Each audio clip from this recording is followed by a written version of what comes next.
అందరికీ నమస్కారం. అమ్మ ప్రసాద్. ఇవాళ మే 28 తెలుగు ప్రజలకి పండుగ రోజు, ఒక కారణ జన్ముడి పుట్టినరోజు. రాముడు ఇలాగే ఉంటాడా? కృష్ణుడు ఇలాగే ఉంటాడా? శివుడు ఇలాగే ఉంటాడా?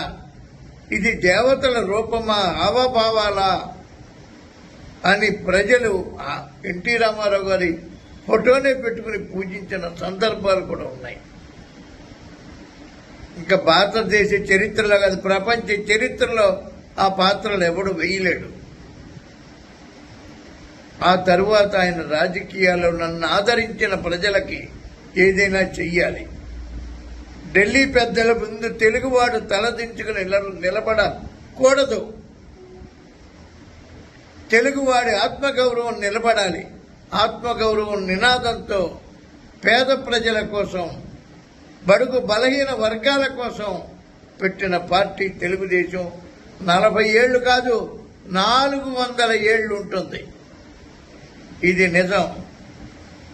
ఆ మహనీయుడికి మరొక్కసారి స్మరించుకుంటూ నమస్కారాలు తెలియజేస్తూ జై తెలుగుదేశం.